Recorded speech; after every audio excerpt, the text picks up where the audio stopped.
Olá, meu nome é Fernando Figueiredo, sou diretor de desenvolvimento de negócios da Emitrix. Estou aqui agora para compartilhar com vocês esse estudo que nós desenvolvemos com foco nos estabelecimentos de alimentação fora do lar. A Emitrix ela faz o monitoramento diário dos canais de distribuição e atacado por todo o Brasil, aproximadamente de 60 indústrias nacionais e multinacionais do mercado de consumo, o que nos dá a visibilidade de uma malha de mais de 1.000 distribuidores e atacadistas que nos enviam esses dados diariamente e, claro, as compras realizadas por um universo próximo a 1 milhão de pontos de venda, os quais, em particular, aqui vamos focar no canal de food service, na alimentação fora do lar, né? Esse estudo, então, ele pretende dar um comportamento, um retrato do comportamento do mercado de food service no Brasil e como os principais estabelecimentos reagiram aos efeitos da pandemia, comparando o ano de 2019 com o ano de 2020. Nós escolhemos priorizar os 3 grandes segmentos atendidos pelos canais de distribuição e atacado. São as padarias, restaurantes, bares e lanchonetes, que dentro da nossa visão de mercado e para as indústrias que trabalhamos, representam cerca de 90% de tudo aquilo que registramos como compra desses estabelecimentos para os canais de varejo atacado. Distribuição e atacado. Pensando em tamanho de universo que a gente está representando aqui, os números que a gente vai expor, estamos falando em aproximadamente 175 mil estabelecimentos entre esses 3 grandes segmentos, né? Espalhados aí por mais de 5 mil cidades em todo o Brasil. Desse universo, o que é interessante destacar, primeiramente pelos números gerais, começando pelos resultados de vendas em reais, quer dizer, o que foi realizado com atendimento a esses 175 mil estabelecimentos, comparando 2019 contra 2020, mês a mês, nessa visão month to date, né? É que aqui fica bem claro o efeito da pandemia e como foi distinto esse efeito sobre as padarias comparado ao que aconteceu com restaurantes e bares. Claramente aqui nós podemos ver, a gente atribui esse comportamento, digamos, ao papel da padaria, que no final das contas atua também como um tipo de varejo, um varejo de conveniência para muitas categorias, né? E isso fez com que, digamos, o efeito da pandemia fosse um pouco menos significativo nas restrições que aconteceram por todo o Brasil. Dando também um retrato disso em termos de efeito de preço, claramente não é à toa que bares e lanchonetes parecem ser aqueles que mais foram afetados, né? O repasse de preço foi realmente muito grande para restaurantes e bares e lanchonetes, mas em especial bares e lanchonetes no segundo semestre tiveram um repasse ainda maior, né? Levando em consideração o constante aumento de preço que passou a acontecer a partir de julho de 2020, comparado a 2019, foi realmente muito impactante. Não é à toa que isso fez com que a representação das vendas, especialmente inclusive para as padarias, por todo o ano, significasse uma grande queda de volume nesses 3 grandes canais de food service, né? Em especial aqui bares e lanchonetes, sem dúvida os mais atingidos por todo o período, com um destaque bastante negativo do que aconteceu em abril, onde praticamente todos os estabelecimentos, sem exagero, tiveram uma redução muito grande do faturamento e naturalmente também foram fechados, né, durante esse período.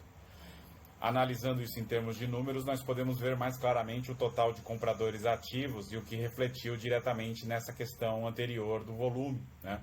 Aqui a gente pode ver que em abril chegou-se a quase 50% do número de estabelecimentos fechados, levando em conta que grande parte deles, na curva de ponderada e numérica, vamos dizer assim, desse canal, sem dúvida eram estabelecimentos de grande importância para o mercado em termos de compra per capita.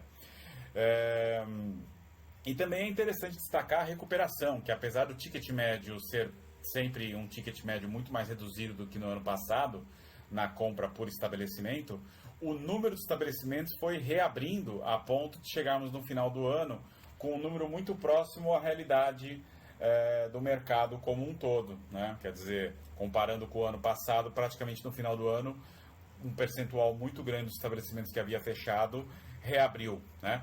Ou, digamos, novos estabelecimentos nasceram também, se não analisamos isso em profundidade em termos de nascimento e mortalidade, apenas estamos constatando o número de compradores ativos de um período para o outro. Falando em um pouco mais de detalhes, aqui esse gráfico ele é bem interessante para demonstrar o seguinte: quando a gente analisa esse comportamento das quedas de compradores de um período contra o outro, isso estamos falando do número aberto aqui de compradores ativos, né? Podemos ver que, no geral, juntando aqui os três segmentos, apesar do impacto em abril, a recuperação foi constante para todos eles. É claro que quando a gente olha para padarias, nós podemos até dizer que o efeito foi quase nulo em termos de fechamento, especialmente a partir de junho, onde a gente percebe uma clara recuperação e até números positivos. Aqui a gente consegue dar um pouquinho mais de clareza e detalhes do que aconteceu com relação ao fechamento tanto de bares e lanchonetes como de restaurantes, que realmente foi muito mais impactado, e mesmo no período do final de ano, esse número ainda teve uma recuperação bastante gradativa e pequena, longa, vamos chamar assim, pequena não, mas longa, até chegar a um momento, um resultado um pouco mais positivo em termos de número de compradores entre novembro e dezembro. Esse gráfico também mostra uma comparação direta entre cada mês contra cada ano em relação ao ticket médio. Então essa informação também ela é bastante relevante, porque aqui a gente consegue ver a evolução do ticket médio mês a mês em 2019 e como isso trouxe oscilações bem diferentes do comportamento de 2019 para 2020, na comparação mês a mês em 2020 para cada segmento, caso vocês queiram analisar em maior profundidade esse indicador. Bom, aqui praticamente o que a gente pode concluir, né, é que, de fato, a adaptação do mercado ela veio muito em função da sua capacidade de adaptar-se às novas tecnologias. Isso ficou bem evidente no que a gente conseguiu medir, ponderando esses indicadores com nossos clientes e com quem a gente dividiu os desafios dos negócios aí esse ano, né? Claramente, a capacidade dos estabelecimentos de alimentação fora do lar aos modelos de marketplace do mercado, que tiveram um crescimento muito grande em 2020, e o e-commerce, tanto B2B como B2C, ajudou a eles se reestabelecerem e voltarem à atividade, realizando aí uma atividade muito mais de delivery do que propriamente de alimentação fora do lar, né? E isso deu fôlego, sem dúvida, para o mercado, pelos números que a gente demonstrou agora. Falando um pouquinho mais sobre isso, também é interessante olhar o acumulado do ano, né, na comparação 2020 contra 2019. Nós podemos ver que, em termos de volume, a queda foi muito grande e o preço médio muito alto, o que fez justamente a consequência desse volume tão baixo, né? Padarias tiveram a menor queda e, sem dúvida, restaurantes e bares nesse acumulado foram aqueles que mais sentiram, até o ponto de que foi talvez o único conjunto de compradores aqui que teve queda no número de compradores de um ano para o outro, ao contrário do que aconteceu com os demais canais, né? Considerando aí padarias e restaurantes.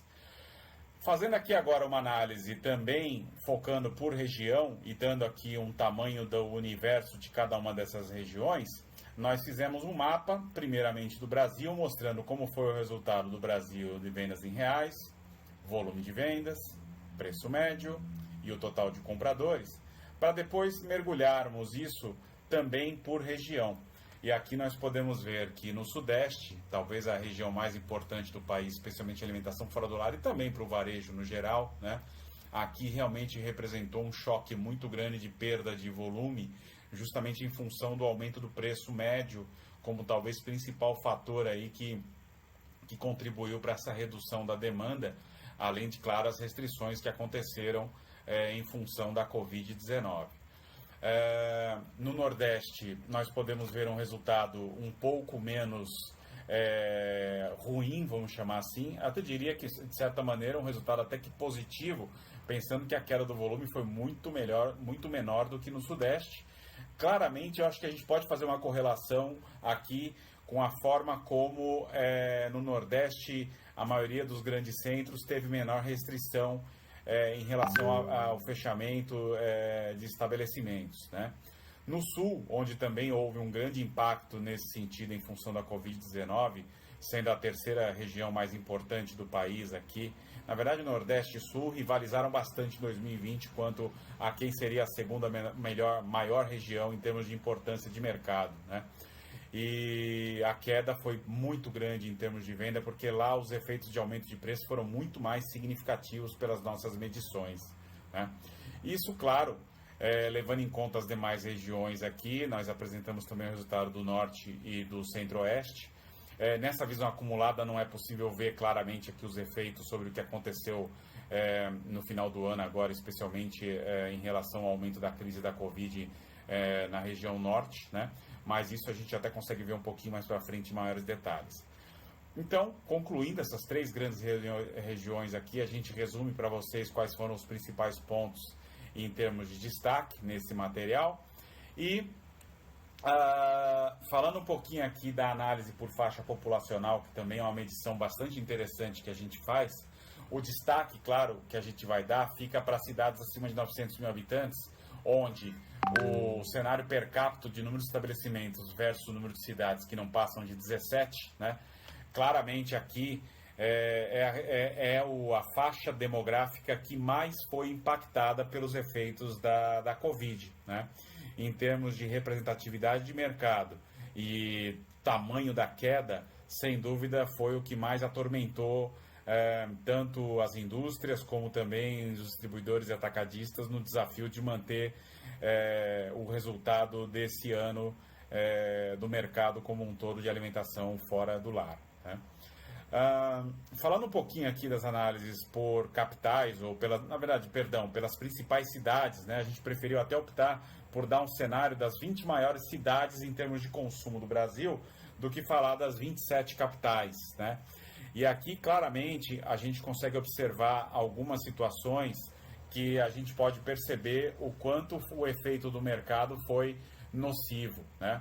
Quando a gente analisa isso em cada uma das regiões e pega principalmente os efeitos nas grandes capitais e nas grandes cidades, fica bem evidente aqui os números, especialmente de queda de volume, né, e de aumento de preço. No Nordeste, a gente percebeu, como a gente viu, um resultado um pouco diferente, de certa maneira, na média, até mais positivo, mas nas grandes capitais não foi. Eu diria que esse resultado mais positivo ele se deve muito mais às cidades interioranas em cada uma dessas capitais do que propriamente dito às grandes cidades de cada região, né? No Sul também, a gente percebe claramente que o impacto foi grande nas principais cidades, e Centro-Oeste, e aqui assim a gente pode ver um impacto muito grande até do efeito do final de ano, né? Sobre as grandes cidades nesse retrato total.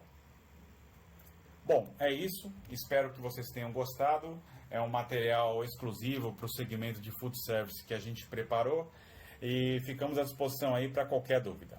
Forte abraço a todos, obrigado pela atenção.